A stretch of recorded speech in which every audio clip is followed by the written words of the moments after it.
What's good, YouTube? Today we got another reaction video. YouTubers that became murderers. Alright. YouTubers that became murderers. Suzanne Eaton was a 59-year-old American scientist who was working as a professor of molecular biology in Dresden, Germany. A big part of her job at this institute was to travel around the world and hold conferences on the latest Germany's developments in her Australia, field. right? In July of 2019, she traveled to the scenic Greek island of Crete for one of these conferences, not knowing that this was going to be her last, and that the person responsible for her end would be caught because of his videos on YouTube. The incident happened on July 2nd, when, after a conference, Suzanne spent time with her peers and played the public piano in the venue's lobby before saying her goodbyes and heading out to her hotel in the afternoon. Sadly, this was the last time anyone saw Suzanne alive. Her coworkers noticed her absence when she didn't show up for the second she's not the YouTuber scheduled for 6 p.m. that evening. It wasn't like her to skip events out of the blue. Something wasn't right. A fact that became increasingly clear when over 24 hours passed without anyone hearing from her. So, on July 3rd, her colleagues called the police to check on her, hoping she was simply sick or something similar. However, when officers arrived at her hotel room, no one answered the door. They acquired a spare key from the hotel management and went inside, only to find the room completely empty and undisturbed. All of Suzanne's belongings were also still in the room. The only things missing were her running shoes and a set of exercise clothes. Those who knew her immediately understood what this meant. You see, in addition to her academic prowess and piano expertise, Suzanne was also an athlete at heart. She was a double black belt in Taekwondo, and despite her age, loved going on a run. Chat, how do you become a double black belt in something? Like, do you just re-enter again and just kick everybody butt and you become a black belt again? Day. Knowing this helped investigators narrow down what might have happened to her. Put simply, she likely went on a run soon after returning to her hotel on July 2nd, and something went wrong after that. She wasn't super familiar with the area, and to make matters worse, the weather was uncomfortably hot that afternoon. There was a strong possibility she collapsed from the heat or something else along those lines. After putting this together, the Crete police immediately dispatched a search and rescue team in the area surrounding her hotel and around popular running trails. Her family even traveled to Crete and put a €50,000 reward for anyone who could help find Suzanne. Unfortunately, Suzanne was nowhere to be found. That is until 5 days later, on July 8th, when two young men were exploring one of the abandoned World War II Nazi bunkers scattered across Crete. Around 200 meters in, one of them noticed a piece of burlap covering something on the ground. They picked it up from one end to see what was underneath, and what they found was the aftermath of one of the most horrific crimes in Crete's recent history. The burlap was covering the bloody remains of Suzanne Eaton. A later autopsy report discovered that Suzanne had several broken ribs, multiple fractures throughout her body, a missing ear, and much, much more. Whatever happened to her certainly was not an accident. Somebody took her ear, bro. The investigators began searching for clues, and fortunately it didn't take long for them to make their first major breakthrough. A set of car tire tracks leading up to the entrance of the bunker. Analyzing these tracks allowed investigators to find the car responsible for transporting Suzanne's remains to that bunker. It belonged to 27-year-old Yanis Paraskakis, a local sheep farmer. But when questioned, Yanis feigned a whole shepherd, bro. Murdered by a shepherd. Damn, bro. Ignorance and claimed that him driving through that area on that day was nothing more than a coincidence. He went as far as to say that he didn't even know about the existence of that bunker, a lie that would eventually lead to his arrest. You see, Yanis had a dream to become a successful YouTuber. He started a channel with his own name in 2012 and began posting videos. However, if you go to his channel today, all you'll find are 3 videos of him performing an ancient Chinese martial art and meditation technique called Qigong. That's because a couple days before Suzanne's body was discovered, Yanis deleted every other video on his channel. And once authorities recovered some of these deleted videos, it became clear why. You see, most of these deleted videos involved Yanis exploring abandoned World War II bunkers, including the one where Suzanne's remains were discovered. This contradiction gave the authorities the go-ahead to formally arrest him on July 15. It also allowed them to investigate him further, and the evidence they discovered was overwhelming. As it turned out, Yo, some of these people are idiots, bro. You tell me, like, he killed this lady, put her in a bunker, and then he decided to take videos of the bunker where he put the lady that he murdered after he put her in a bunker. Like, it's like he's asking to get caught. He's literally asking to get caught. Like, what did he do with the ear, bro? I want to know what he did with the ear. Because, like, Was it for? Was he impaired, hearing impaired, or like did he eat the ear? Like And where this bunker was located was owned by Giannis's strange. family. Investigators also found traces of Suzanne's blood in his car's trunk. When confronted with this evidence, Giannis cracked and told the whole story. According to him, he saw Suzanne running down the road and something came over him. He hit her with his car twice before putting her in his car, driving to the bunker, and ending her life there. He later What? changed his story to where he was compelled to commit this crime by a demon. Unfortunately for him, the jury didn't buy this one bit and sent him. By the way, this doesn't work. All right, this was tried before. This was back in like there's a movie about this where like the a murder happened and the guy blamed it on like he was possessed or something. Where like it's the first time in history where a murder was blamed on the devil or sentenced the him to devil was life in brought to prison like without the possibility you of can't be parole doing in that, bro. 2020. Now, this should have been the end of Giannis's story, but from what I've seen, there's more to his actions than just this one crime he was convicted of. The thing is, Giannis presented his vile act as a crime of opportunity. I'll be honest with you, anybody who explores places like this at night and in the darkness, I don't trust them. Cause like how in God's name are you not absolutely terrified? How are you not? I would have been running. Bro, there could be nothing in there. I could know that there's absolutely nothing in there. I still won't be in there, bro. Something Hell he no. did completely out of nowhere. However, there's evidence to suggest that Giannis might be a full-blown serial killer. For instance, he was apparently detained by the police twice before, once for arson and once for animal cruelty, both of which are well-known early behaviors of serial killers. After his arrest, several other women also came forward, testifying that he had tried to run them over with his car as well in the past. So, Suzanne was more than likely not his first victim. However, the most solid evidence against Giannis is in one of the deleted videos he uploaded to YouTube. In it, we can see him showing some very human-looking bones scattered throughout the same bunker Suzanne was discovered in. These bones were never discovered by the authorities, suggesting they might have been removed by Giannis to hide evidence. But what makes this truly disturbing is what his friend says at one point in the same video. This roughly translates into, "Is this where you left that old guy?" Insinuating that Giannis had disposed of one of his previous victims in the same bunker before. And if that is the case, one can only wonder how many other people Giannis has killed over the years. You have to be absolutely deprived to just do stuff like that and then be in the same location as the bodies. Like, you'd have to be absolutely out of your mind, bro. 6075 was a YouTube channel owned and operated by 24-year-old Samantha Wolford. She lived in the small community of Monticello, Texas with her husband Ernest Lee Ibarra, aka Ernie, and their 5 children. She usually made videos about her day-to-day life and other random topics. Her story began in 2008 when she was at the lowest point of her life. She'd recently become the single mother of a pair of twins and had no love interest in her life. That's when she met Ernie at a local tattoo shop, and the two hit it off right from the get-go, eventually getting in a relationship and starting a family together. In one of her videos, Samantha described the day she met Ernie as the happiest day of her life. Together, they were blessed with 3 more children, including 1 more pair of twins. Raising 5 kids was a challenge, but Ernie made it work by taking a second job in pizza delivery. So, while they had endured tough times together, Samantha, Ernie, and their 5 children appeared to be the perfect loving family. However, while being a stay-at-home mother was all she could do at the time, Samantha still had a dream of becoming a famous actress one day. I've always wanted to be an actress. I think it is so much fun. I've been extras in movies. I've had small parts in like short films. It is so much fun and it is so beautiful. It is one of the most amazing forms of art ever to be able to express yourself that way. I think it's amazing.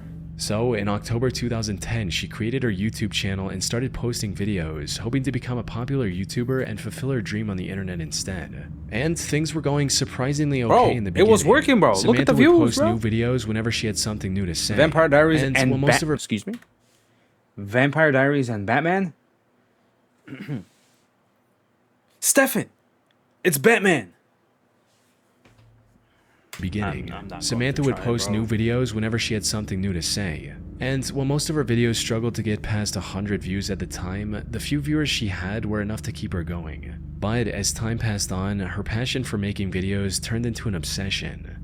She started spending more of her time on making videos than her family, putting even more pressure on an already stressed out Ernie. Nah, Around dog, 2014, that's wild, she bro. also started accusing Ernie of hurting her in her videos, hinting at just how bad their relationship was going. But then, after posting a seemingly random video in March of 2014, Samantha mysteriously vanished from the internet.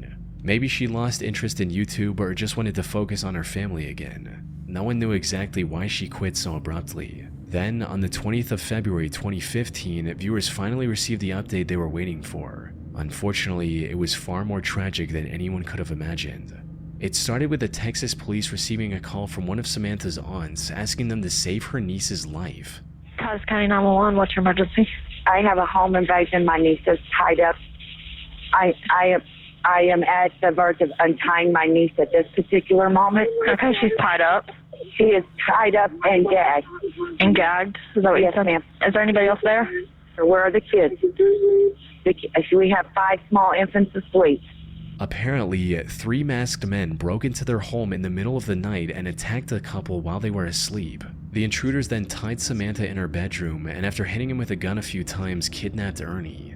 Samantha somehow managed to get her ties loose enough to call her aunt, who then contacted the police after arriving at Samantha's home herself. By the time officers arrived,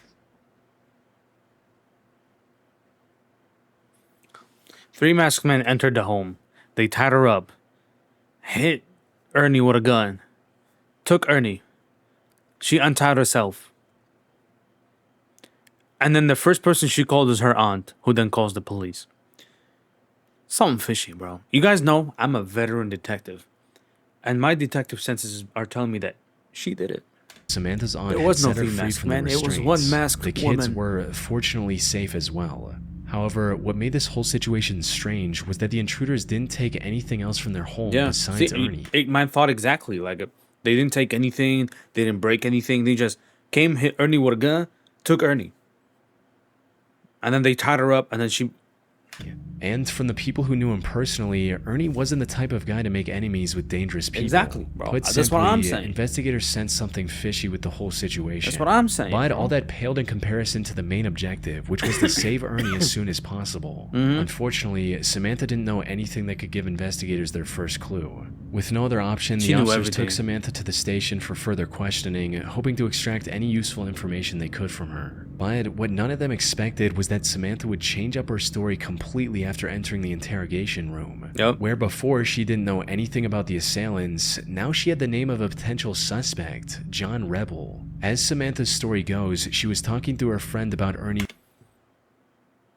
supposed Masked man, attacks by on the way. Samantha, when suddenly a man with the pseudonym John Rebel overheard their conversation and started talking about how a man shouldn't treat a woman that way and that he was going to handle the situation. Well, as it turned out, the name John Rebel actually belonged to someone, a man named Jonathan Sanford. But he was The police already in found jail. and arrested John not long after Okay, Samantha never gave out mind. his name, I would- right alongside his 2 accomplices, Jose Ponce and Octavius Rhymes. Surprisingly, Jonathan put up little to no resistance and immediately confessed to kidnapping Ernie.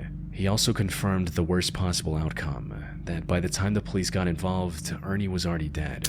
Damn, the 3 bro. took him to a secluded... Bro, I told you, bro. The 3 masked men, they were friends, bro. They were friends.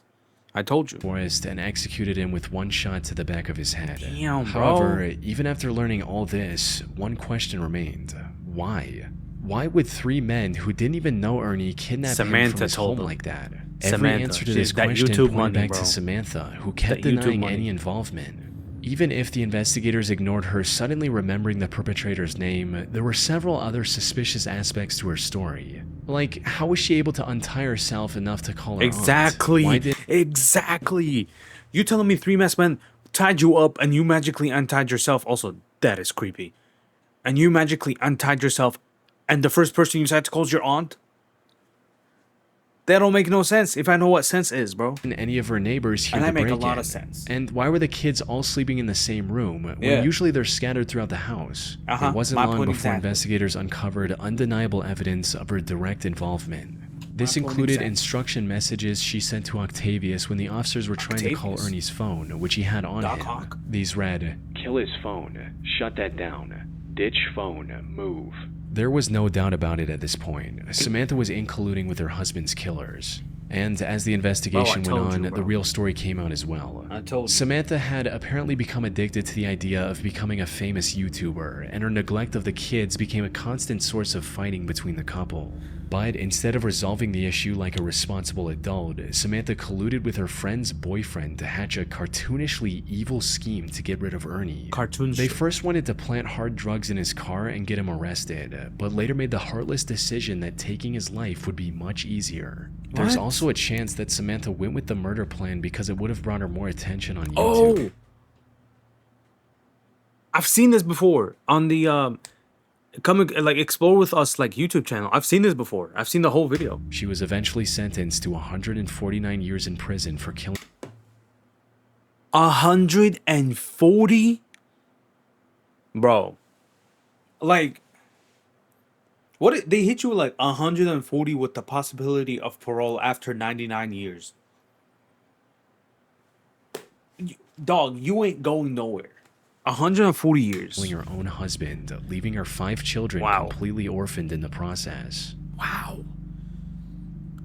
Well, not completely. Their mother's still Diana alive. Lovejoy was a damn. successful technical writer living in the town of Carlsbad, California with her husband Greg Mulvihill. However, while her corporate job paid the bills, Diana's true passion was becoming a triathlon athlete and documenting her journey on video, resulting in her eventually starting her own fitness blog called Lovejoy Fitness and a YouTube channel by the name of Heavy DJ. Yo, she was pulling started this views, channel bro. all the way back in Dang. 2008 and over the years used it to document various parts of her life. From meeting her parents after a long time kitty cat, to going man. scuba diving with her husband. Hey, scuba At one diving. point, she even tried to become a cooking show host of sorts. Doesn't that smell nice? Unfortunately, Yes, her it channel does. never really took off, forcing her to eventually cut her losses and move on with her life in March of 2012. Or at least that's what it looked like from the outside. In reality, Diana's reason for abandoning her YouTube channel was kind of wholesome. You see, Diana and Greg had been trying for a baby for years by this point. Tragically, Diana had suffered 8 different miscarriages and was quickly losing hope. But then in September of 2012, the two were blessed with a perfectly healthy baby boy, marking an end to their struggle. Superior. However, what should have been a cells moment of celebration spermata. started a downward spiral What of happened? lies. However, what should have been a moment of celebration started a downward spiral of lies and betrayals, eventually culminating in an assassination attempt. Things started going downhill when just a few months after the birth of their son, Greg lost his job, leaving Diana who as is the this sole person, bro? breadwinner. The stress of the previous miscarriages, combined with the crushing weight of having to support a family in an extremely expensive city all on her own, spelled disaster for What? their marriage.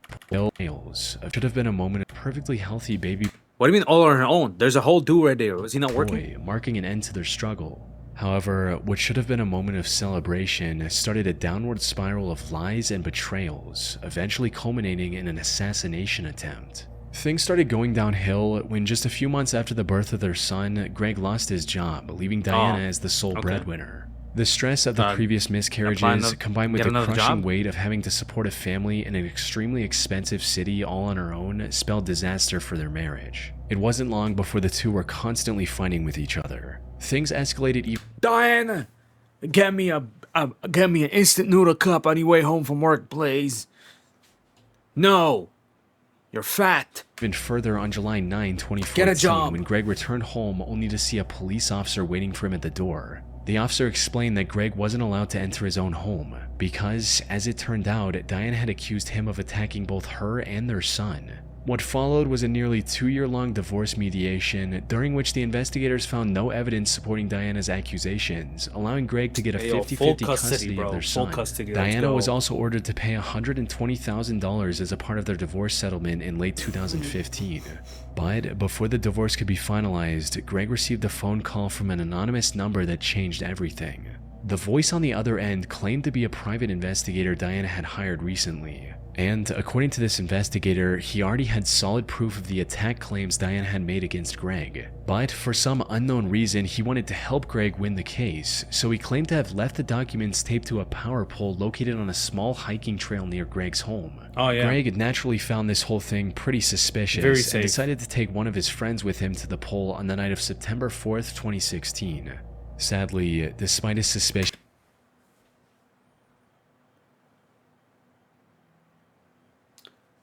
Could you imagine? Hello? Yeah, hey man, I'm a private investigator hired by your wife to kind of investigate what, like, you hitting her or something, and I have a lot of, solid proof against that. So if you really, I really actually want to help you now. So I put the evidence at a pole in the park in a remote location where no one can get to, no one can see you, where you're probably gonna die. You should go get it. All right, man. Yeah, I'll take one of my friends. I'm gonna go in the middle of the night. Yeah, I'll let you know exactly when I'm going. Thanks. Bye. Dog. What do you mean, the night of? Go in the morning. he failed to grasp the true intentions of the strangely helpful private detective. Oh my god. Hello, this is 911. Yeah. My friend has just been shot. Do you know who shot him? There's a guy lying down like a sniper. A sniper? Did you see him at all? Briefly, we saw the gun, and he shot at us like 6 or 7 times. When Greg reached the pole, a sniper opened fire on him, shooting him clean through the chest. Fortunately, the bullet missed his heart by mere inches, giving him a second chance at life. By the time the police arrived, the shooter had already fled the crime scene. But a quick survey of the area allowed the investigators to uncover a pair of towels the shooter left behind. Idiot. Running a DNA test on these towels led to a man named Weldon McDavid, Diana's shooting instructor. Weldon tried to deny any involvement at first, but the evidence against him was overwhelming, as after a thorough search, investigators were able to find another set of the same towels at Diana's place as well. They had also received CCTV footage of Diana buying the burner phone Weldon later used to lure Greg into the secluded area. Most importantly, investigators also found the gun Weldon used on Greg, hidden in the rafters of his garage. By this point, it was clear that Diana was the one who wanted to get rid of Greg, likely to avoid paying the divorce settlement and keep full custody of her son.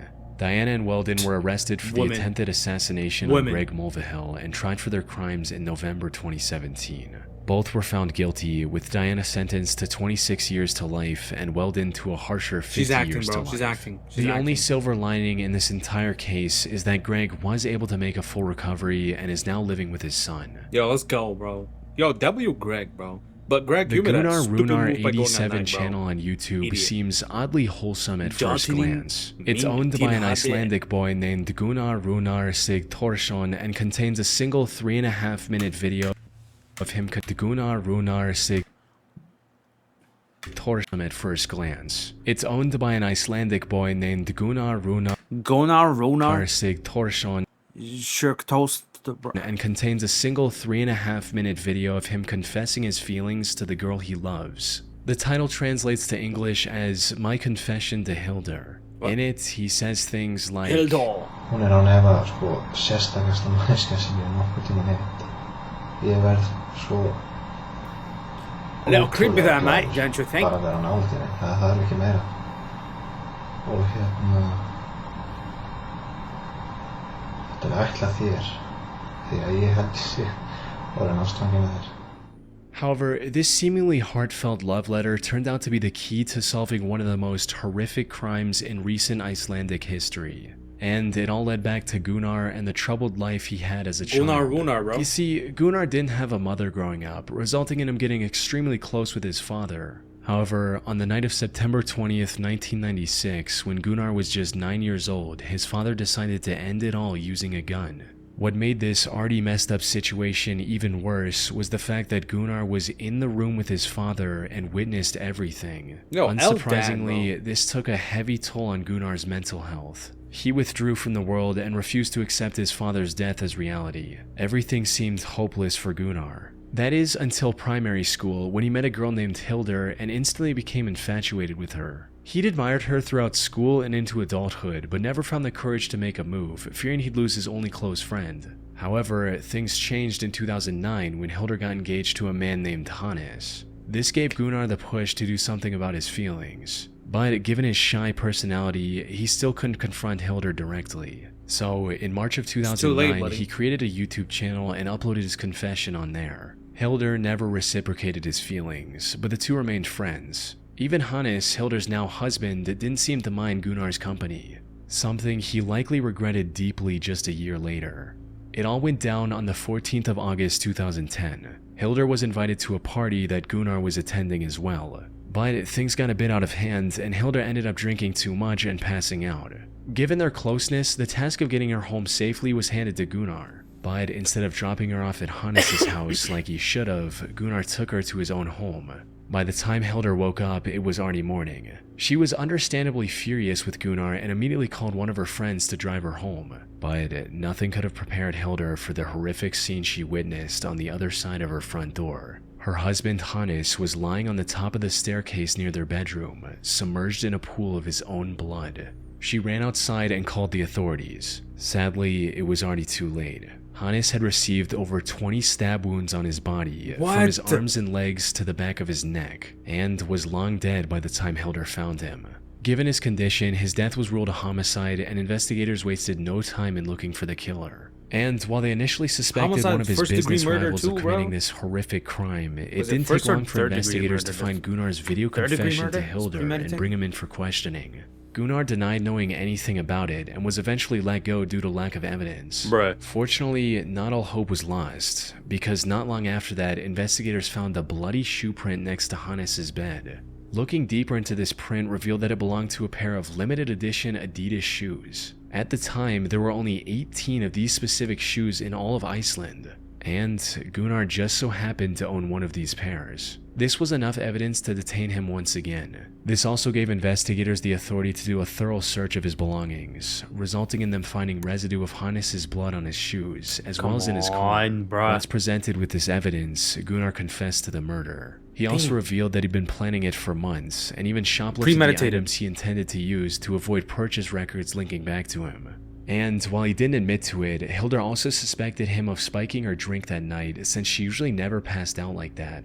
After committing the crime, he also drove to a nearby pier and dumped items used in the crime into the sea to get rid of any evidence. It was a well thought out plan, since he was only caught because the garbage bag he used to hide his shoe prints tore open as he walked. As for his motive, it was just as everyone had expected, with him making it clear during the investigation, stating, "I loved Hilder. She was supposed to be with me. She was not supposed to be with him." Surprisingly, he was found not guilty during his first trial on March 1, 2011 by reason of insanity stemming from his messed up childhood. However, the prosecution argued that he was fully aware of his actions and escalated the case to the Supreme Court of Iceland. Gunnar was found guilty on this second trial and was sentenced to 16 years in prison. This was already lenient given the brutality of his crime, yet he ended up serving only half of that sentence as well. He was released under supervision in July 2019 and now works at a local warehouse. Hell no. Hell no. If I know that, bro, if someone works for me and they have a history like that, bro, I'm sorry. Hell no. We don't, stuff like this, I don't do don't judge. They might, hell no, bro. They can go work somewhere else. Anyway, I'ma see y'all in the next reaction. Or it might be a gaming video. Peace.